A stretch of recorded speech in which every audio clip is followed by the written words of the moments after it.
Es muy fácil descuidar nuestras relaciones con otras personas. Por ahí, en un momento tenemos una relación muy íntima, muy buena, a veces en los matrimonios.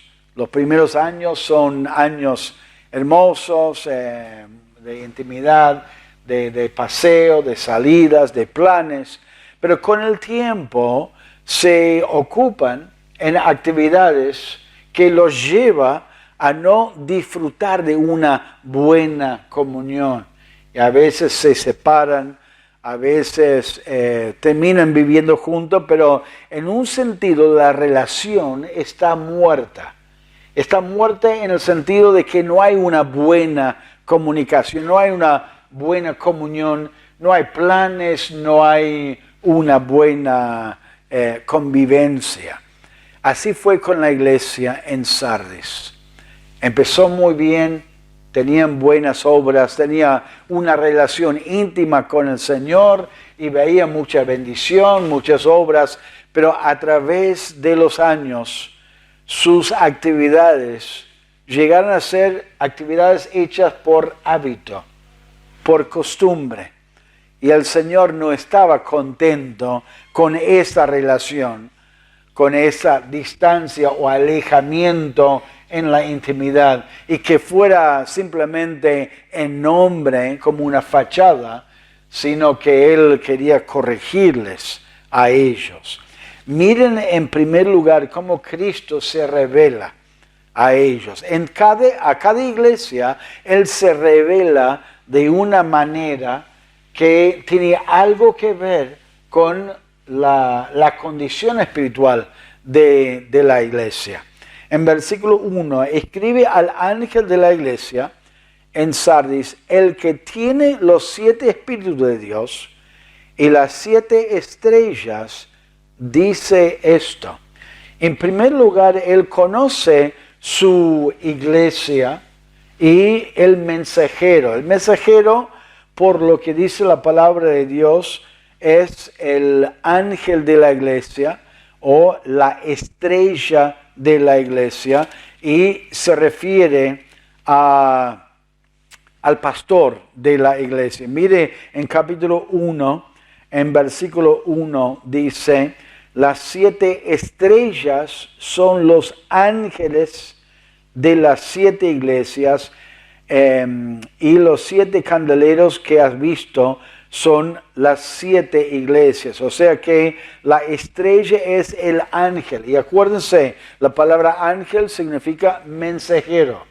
Y el mensajero de la iglesia era el pastor de la iglesia. En otras palabras, él estaba escribiendo esta carta para dar al ángel, al mensajero, para que lo lea delante de la iglesia. Imagínense nuestra iglesia recibiendo una carta de otra iglesia. Va a llegar al buzón, lo voy a sacar, lo voy a abrir y lo voy a leer a toda la iglesia. Una invitación o alguna carta personal, o alguien que se fue de la iglesia que quiere comunicarse a la iglesia. Eso es la idea. Él tiene los 7 espíritus, que es una referencia al Espíritu Santo de Dios. No que está dividido, es un solo espíritu para cada una de las iglesias. ¿Y qué es lo que necesitaba esta iglesia? Estaba muerta. Necesitaba un avivamiento. Necesitaba el Espíritu de Dios que esté moviendo en la iglesia, dando vida a la iglesia, renovando esa relación con la iglesia. Y están leyendo esa carta a la iglesia, está dirigida la carta a la iglesia, y conoce su estado espiritual. Prácticamente no dice nada positivo acerca de la iglesia. Dice: yo conozco tus obras, que tienes nombre de que vives y estás muerto. Paso por alto. Siempre el Señor mencionaba algo, si había algo positivo, Él lo mencionaba reconociendo su obediencia, reconociendo su sacrificio, reconociendo su condición delante de Dios.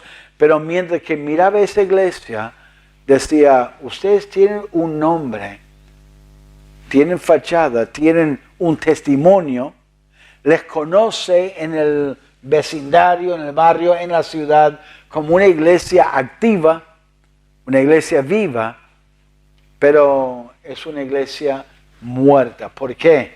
Mire en el versículo 2, que al final dice, porque no he hallado tus obras perfectas delante de Dios. O sea que delante del pueblo, de la ciudad, tenían nombre, tenían un testimonio, pero Dios ve más allá de las actividades, de las acciones. Él ve el corazón y decía, la iglesia, la verdad, está muerta. Ahora, la palabra muerte o muerto en relación con el ser humano y Dios en la Biblia siempre se refiere a un alejamiento, a una distancia, a una separación. En Génesis 2, que dijo Dios, Jehová a Adán, dijo, el día que comieres del fruto, moriréis, ¿no es cierto? Y ese mismo día murió en el sentido que lo echó del jardín. En el jardín es donde Dios caminaba y hablaba y tenía comunión. Ahora había separación. Y había un ángel con una espada que guardaba ese lugar para que no entrara ahí. Había una distancia. En Santiago dice, como el cuerpo sin el espíritu está muerto, así también la fe sin obras está muerta. O sea, como la muerte física es separación del cuerpo y el espíritu. O sea, la persona sigue viviendo, solamente no vive dentro del cuerpo donde ocupaba el espíritu durante su tiempo en la tierra. Entonces, la persona está muerta en el sentido que despidió su espíritu. Así es la idea de la palabra muerto en la Biblia. Esta iglesia estaba muerto en el sentido que no había comunión. No está hablando de que no conocía a Cristo, que no eran salvos, porque si hubiera sido una iglesia llena de gente que no era creyentes, que eran muertos espiritualmente en ese sentido, no los hubiera dicho lo que él les dijo más adelante, de corregir algunas cosas, de guardar algunas cosas, los hubiera dicho, necesitan salvación, necesitan confiar o tener fe en Cristo. Así que esta idea de la palabra muerto no está hablando de una falta de salvación, sino de una falta de relación. Es posible que un verdadero creyente que tenga el perdón de sus pecados esté muerto espiritualmente porque está alejado de Dios, está descuidado su relación con Dios. Quizás algunos no eran salvos, pero la idea es que era una iglesia de gente salva. Ahora, Dios ve nuestra relación con Él. Él ve tu relación con Él. Si es una relación viva, si es una relación actualizada, digamos, si es una relación buena, una relación íntima, donde estás hablando con Él, donde Él tiene libertad de hablar contigo y vas a escuchar su voz, donde uno está leyendo la palabra de Dios. Es imposible una buena relación con Dios sin la palabra de Dios, sin que uno esté escuchando la palabra, sino que sin que uno esté meditando en la palabra de Dios. Así Dios nos habla a nosotros, nos anima a nosotros, y así podemos tener una buena relación. ¿Cómo está tu relación con Dios? ¿Qué es lo que Él ve hoy entre vos y Dios? ¿Alguien que estuvo hablando con Él hoy?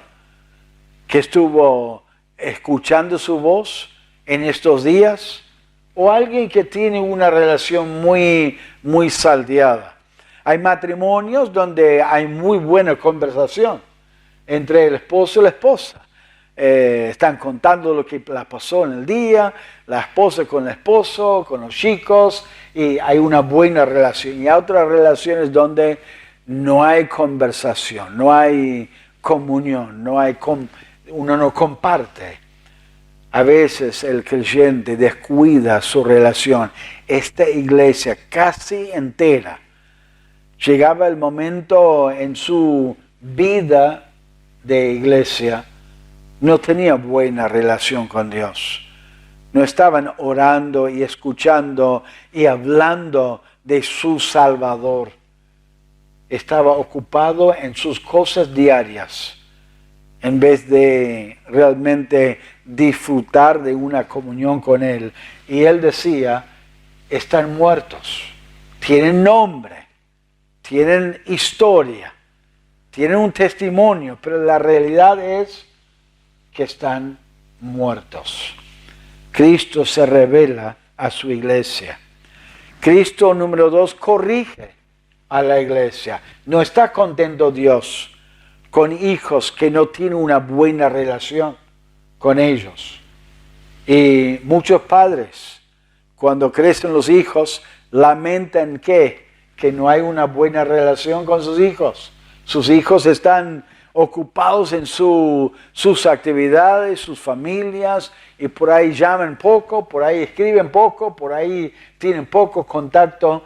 Bueno, Dios siente lo mismo. Él quiere una buena relación con sus hijos. Entonces Él da instrucciones de cómo corregir esa falta, esa relación muerta.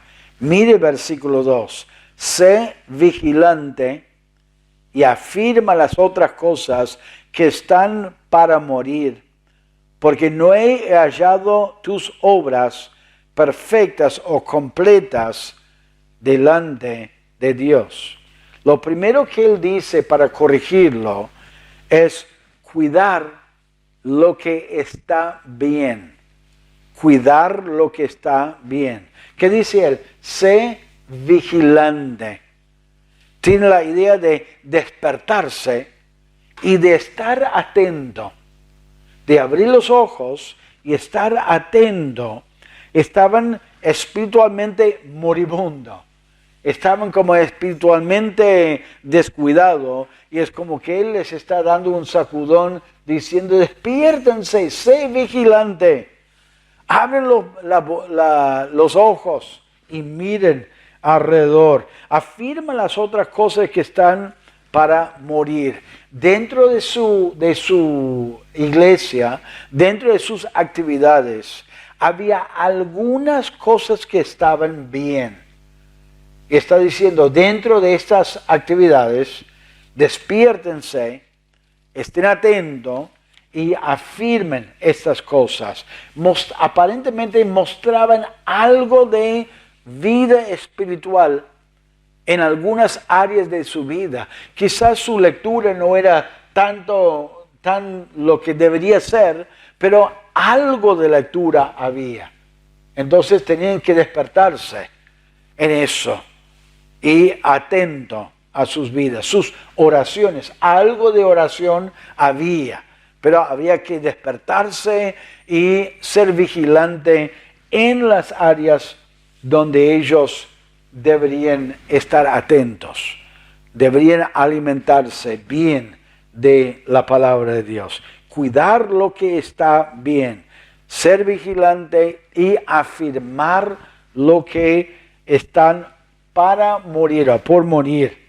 Ahora también deberían recordar cuando estaban bien. Número 2, deberían recordar. Es lindo recordar a veces los viejos tiempos. Es lindo recordar tiempos pasados, pero mira lo que deberían recordar. Dice en versículo 3, en capítulo 3, versículo 3, acuérdate pues de lo que has recibido y oído y guárdalo. Acuérdense de esos tiempos cuando oyeron la palabra de Dios, cuando recibieron la palabra de Dios, cuando guardaron la verdad de la palabra de Dios. Esos momentos de conversión, esos momentos, los primeros momentos de su salvación. Acuérdense de eso. A veces, como en un matrimonio, a veces cuando las cosas no son tan bien, es lindo recordar los primeros tiempos para animarnos a hacer los cambios que tenemos que hacer en el momento. ¿Acuerdan cuando salimos, cuando hicimos tal y tal cosa, y cuando comenzamos la relación uno puede recordar y es un estímulo? Y a veces para un creyente que está medio dormido espiritualmente, que no es tan activo, es lindo recordar cuándo se bautizó, cuándo inició su vida cristiana, para estimularle y animarle a volver a eso. En 1 Tesalonicenses dice, por lo cual también nosotros sin cesar damos gracias a Dios de que cuando recibiste la palabra de Dios, que oíste de nosotros, la recibiste no como palabra de hombres, sino según es en verdad la palabra de Dios, la cual actúa en vosotros los creyentes. Pablo recordando cuando los tesalonicenses se convirtieron a Dios, recuerda cómo ellos con entusiasmo oyeron la palabra de Dios, recibieron la palabra de Dios y guardaron la palabra de Dios. No como la palabra de hombre, sino verdaderamente como la palabra de Dios. Él está animándoles, corrigiéndoles, animándoles a recordar lo que estaba antes, cuando ellos se convirtieron a Cristo, con el fin de reconocer su mal, con el fin de hacer una comparación. Ah, sí, me acuerdo esos momentos de entusiasmo. Me acuerdo de esos momentos cuando tenía ganas de orar a Dios. ¿Y qué dice él en el versículo 3? Acuérdate pues de lo que has recibido, oído y guardado y arrepiéntete. Acuérdense de esos momentos, hagan la comparación con lo que están haciendo ahora y arrepiéntense de este estado de indiferencia ahora, de esa apatía, de esa relación tan muerta que estás viviendo ahora en tu fe. La idea de la palabra arrepentirse tiene la idea de cambiar la mente. Arrepentirse no es algo superficial, no es algo temporario. No es simplemente una lástima por los resultados o bronca por el sufrimiento en el momento que uno está sufriendo. Arrepentimiento es el resultado de una buena meditación, donde uno está contemplando su condición y está recordando o reconociendo, mejor dicho, que lo que está haciendo está mal. Entonces quiere cambiar su forma de pensar, que se manifiesta en decisiones que está tomando. La idea físicamente es caminar en una dirección, darse cuenta que va mal en esa dirección, cambiar su forma de pensar y dar vuelta y caminar en otra posición. Es darse cuenta, yo hice esto que estaba mal, porque está mal delante de Dios, lo voy a cambiar y no lo voy a hacer más, voy a actuar de esta manera. Eso es lo que está diciendo. Arrepiéntense de su estado en este momento, su estado tan pobre espiritualmente. Realmente debería darnos tristeza cuando somos conscientes de un pecado en nuestra vida, debería darnos pena y deberíamos reflexionar sobre eso. Es lo que pasó con el hijo pródigo. Estaba reflexionando sobre su vida, estaba recordando lo que tenía en la casa de su padre y dijo, me levantaré y volveré y le diré, he pecado delante de Dios y delante de ti. Cambió por completo su forma de pensar. Al principio, antes pensaba que sería mejor estar libre, solo, suelto y hacer lo que él quería hacer. Y ahora se dio cuenta que estaba muy equivocado en su forma de pensar y quería volver a su casa porque sabía que estaría mejor allí. Así que el arrepentimiento lleva a un cambio de conducta, a un cambio de mente, de pensar. Es reconocer, siempre reconoce el mal que uno ha hecho. Si uno no reconoce el mal que ha hecho, no puede arrepentirse.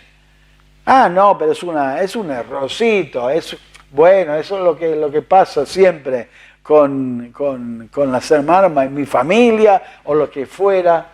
Si uno no lo reconoce como pecado, no se va a arrepentir. El buen consejo para cualquier creyente que está medio dormido espiritualmente, uno que está frío espiritualmente, arrepentirse. O sea que debería cuidar lo que está bien, estar atento, vigilando, digamos, recordar lo que estaba bien al principio y corregir lo que está mal en su vida. Y para corregir lo que está mal hay que arrepentirse. Y si no, Él le promete juicio venidero. Dios es muy paciente con el pecador. Dios a veces nos da tiempo para reconocer nuestro pecado, nuestro estado espiritual, lo que está bien, lo que está mal. Pero llega un momento que Dios tiene que actuar. Él habla, Él instruye, Él comunica a nosotros a través de hechos, a través de otras personas, a través de la palabra de Dios, a través del Espíritu Santo de Dios. Pero cuando nosotros negamos la voz de Dios, la obra de Dios, entonces Él tiene que intervenir. Y Él dice a ellos en versículo 3, pues si no velas, vendré sobre ti como ladrón y no sabrás a qué hora vendré sobre ti. El juicio va a venir. El sufrimiento, la disciplina va a venir. Pero no sabrá el momento. Va a venir en el momento que Dios elige y va a sufrir las consecuencias.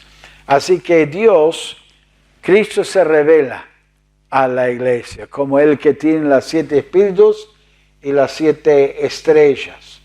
Y Él corrige a la iglesia. Ahora Él desafía a la iglesia.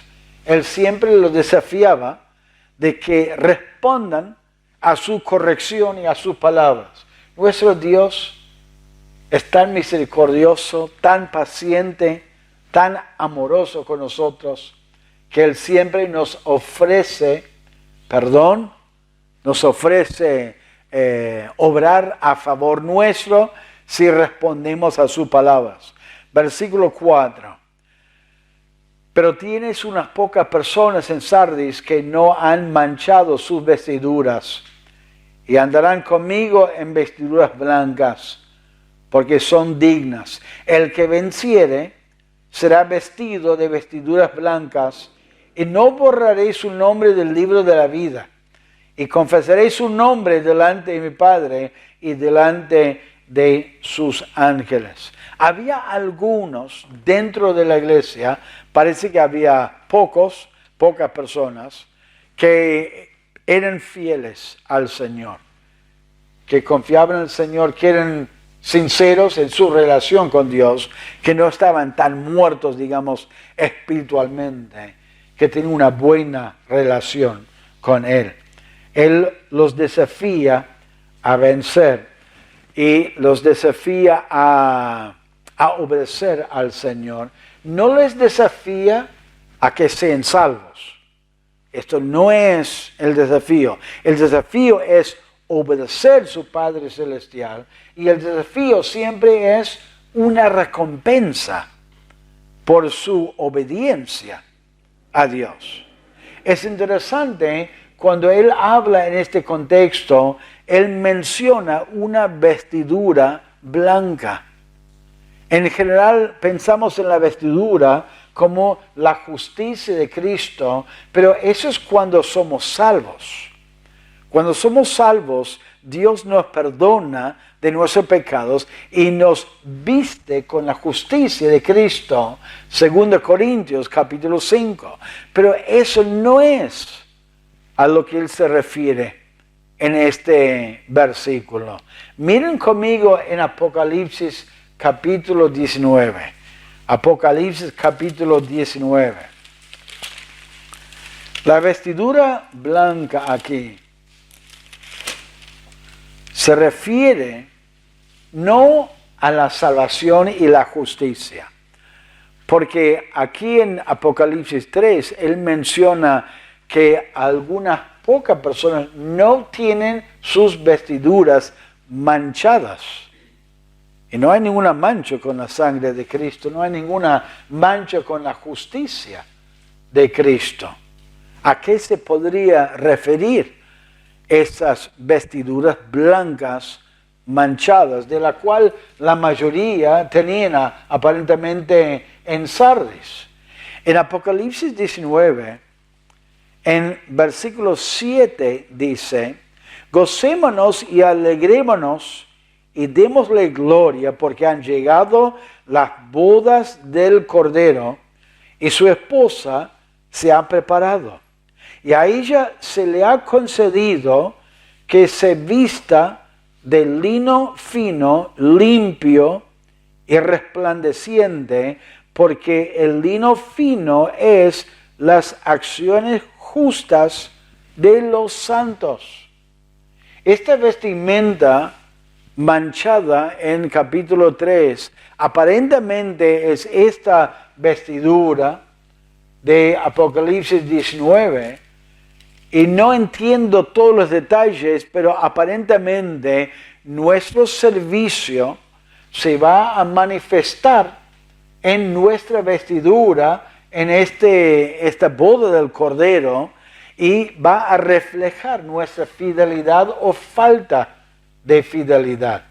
No entiendo por qué está manchada si no es por la desobediencia de los creyentes y la falta de hacer lo que hicieron en el poder del Espíritu Santo, sino lo que hicieron era en el poder de su carne. Lo que hicieron. 1 Corintios habla donde Dios va a examinar nuestras obras y separar las obras que hemos hecho a Dios de las obras que eran hechas con buena calidad, buena motivación, buena excelencia, en oro, plata y piedras preciosas, y las obras que hicimos edificando el cuerpo de Cristo, que fueron hechas de mala calidad, con malas intenciones, o malas motivaciones, o malas motivaciones de heno, hojarasca y madera, que se van a quemar. De alguna manera el Señor va a examinar todo. Y una iglesia que está trabajando para Dios, manteniendo actividades, manteniendo, digamos, su servicio activo, pero no es el resultado de una buena relación con Dios, de caminar con Dios, sino simplemente de hábitos. y costumbres. Todos los domingos enseñamos la escuela dominical. Todos los domingos dirigimos el culto. Todos los domingos predica la palabra de Dios. Y en vez de salir de un corazón en buena comunión con Dios, sale de un corazón que no está en buena comunión con Dios, no está gobernado por el Espíritu, está gobernado más por la carne, por los deseos de la carne, por hábito, por costumbre, por el deseo de hacerlo. Dios va a examinar y está examinando eso. Y a veces Él lo permite durante tiempo que uno lo haga y que lo haga realmente no de una buena comunión con el Señor. Su relación con Dios es una relación muerta. Hay un alejamiento, no una buena comunión íntima. Ahora, cuando Él sigue hablando a la iglesia, Él dice algo interesante a la iglesia en Sardis. Él dice en versículo 4, pero tienes unas pocas personas en Sardis que no han manchado sus vestiduras y andarán conmigo en vestiduras blancas, porque son dignas. O sea que merecen esta recompensa. Ahora, por eso no se refiere a la salvación. No se refiere a la vestidura de justicia de Cristo, porque ninguno merecemos eso. Los siervos que son obedientes a Dios y que viven una vida sacrificada merecen, son dignos de una recompensa. Es algo justo. Dios no es injusto de no recompensar a la persona que merece esa recompensa. Entonces Él lo va a hacer. Versículo 5. El que venciere será vestido de vestiduras blancas y no borraré su nombre del libro de la vida y confesaré su nombre delante de mi Padre y delante de sus ángeles. Esta frase, no borraré su nombre del libro de la vida, por supuesto no es una amenaza, no es una insinuación. Dios no borra el nombre de un verdadero hijo de Dios del libro de la vida. Él no quita su salvación. Su salvación es segura. El hecho de recibir la salvación nunca lo merecíamos. Era por la gracia de Dios y es algo que recibimos por medio de la fe. Entonces jamás Dios va a quitar de nosotros nuestra salvación porque no lo merecemos. Porque si no lo merecimos en el principio, al principio, ¿no es cierto? Dios está mirando y Él está viendo a cada hijo de Dios y está guardando su salvación hasta el momento de llegar a su presencia. Y Él confesará nuestro nombre delante de su Padre y delante de sus ángeles. Él va a reconocer a cada verdadero hijo de Dios en el momento de entrar en su presencia. Y deberíamos anhelar ese día con ganas y con deseos de ver al Señor. Nuestra relación con Dios es una relación segura. La salvación no es un proceso, no es que inicio una relación con Dios. Y si continúo creyendo y confiando en Dios, Él me va a dar la salvación al final de mi vida.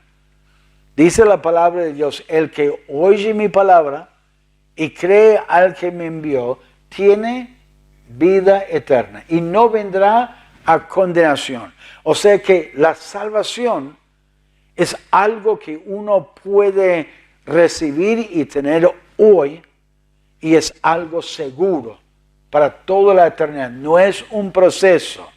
La limpieza y el perdón de los pecados es en un momento. Por eso podemos cantar los himnos que cantamos, de cantar, comprado por sangre de Cristo, con gozo al cielo yo voy. Si la salvación no fuera algo consumado y terminado y entregado a un pecador en el momento, jamás podría cantar esa canción con confianza y con seguridad.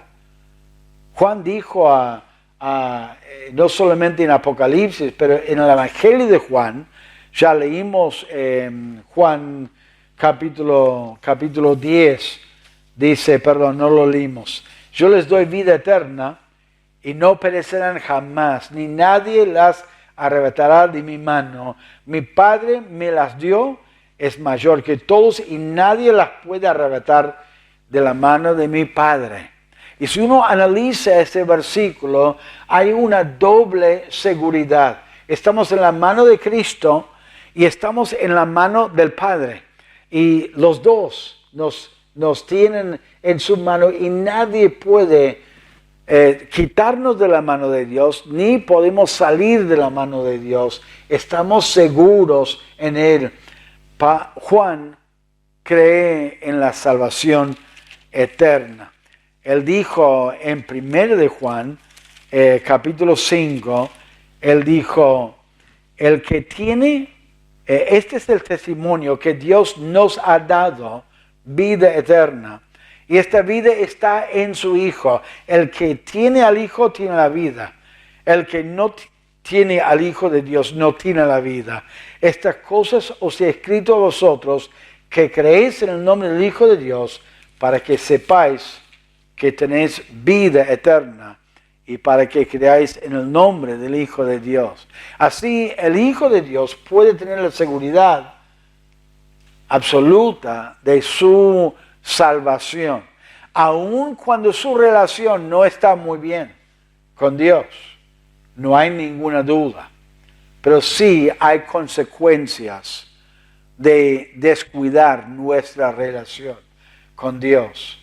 Y Dios disciplina y corrige, y llega el momento que la disciplina y la corrección cae sobre la iglesia. Y la iglesia en Sardis tenía que contemplar seriamente su condición espiritual delante de Dios. Y necesitaban contemplar cómo Cristo se revela a la iglesia, cómo Cristo corrige a la iglesia y cómo desafía a la iglesia.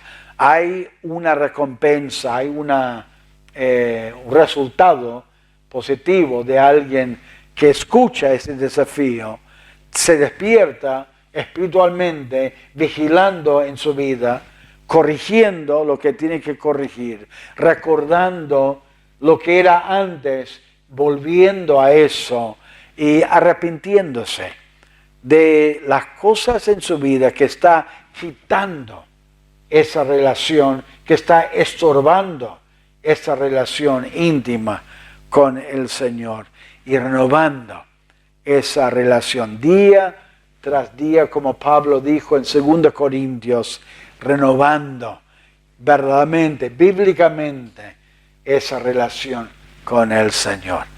Vamos a orar al Señor. Padre,